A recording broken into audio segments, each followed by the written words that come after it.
If you're doing business, it's no longer local, it's countrywide, it's continent-wide, it's worldwide.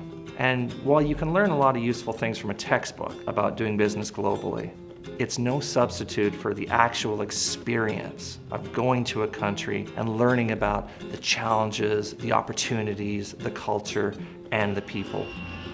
The international trip is designed to be a core element of the MBA program because a lot of what we teach here is based on very predictable environments, on ability to plan, on stable currencies, very little of which applies once you go in many of the emerging economies.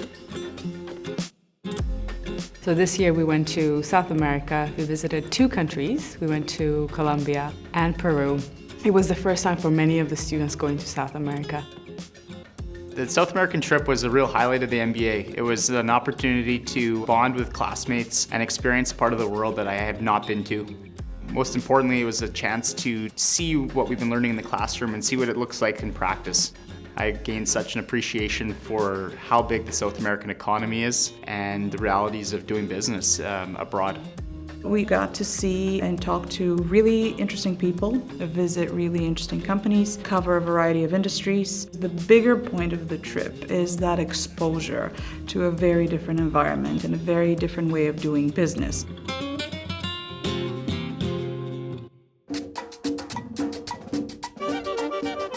For many of us, Colombia, you still associate sort of with the drug era. But what people don't realize is that it's a country in transition. So where it used to be really characterized by a lot of corruption and a lot of crime, it's becoming a very, very safe place and one that's really welcome to business.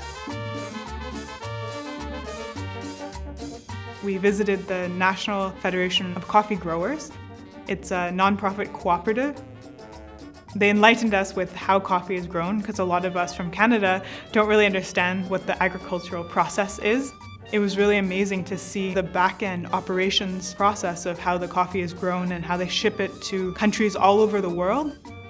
This coffee federation is working so hard to have a sustainable business for these coffee growers and empower them to continue what they're doing. One of the biggest challenges for global business right now is income inequality. How do we ensure that the growing amount of wealth in the world is distributed in a fair way? So to travel to a place like Colombia and to see companies that have as part of their reason for being as ensuring that the people at the bottom of the pyramid are benefiting, that was fascinating and kind of inspiring.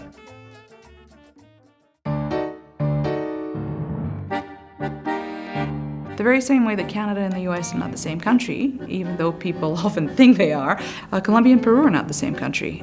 So that contrast was important for me to show to the students. It's still South America, there's some commonalities, but there are also things that are different between the countries. Peru has also been through quite a number of challenges, but they've been stable for longer. And the look and the feel of the country is quite different. We had an opportunity to meet with a textile entrepreneur. We learned about his journey, how he came from a small village and how he now has a multi-million-dollar organization. He saw an opportunity to consolidate outside commerce into one central area within Lima, and it's now grown to one of the biggest markets in the world. This man is exceptionally wealthy and had a lot of the same characteristics of any of the world's most prominent entrepreneurs. It is very eye-opening to see how businesses develop in different countries versus in Canada. Everyone in that meeting was just mesmerized by his story, and the questions just kept coming in.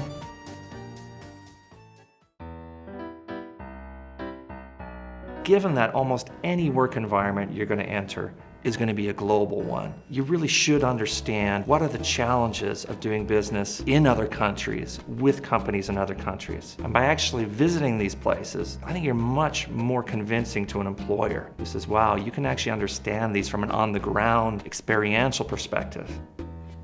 So we've been to a number of different countries over the years. We've been to Chile, we've been to Argentina, we've been to Japan, we've been to Brazil, and now to Peru and Colombia. We're going to continue to visit fascinating places that are going to have great learning experiences as well as great cultural experiences and a lot of fun.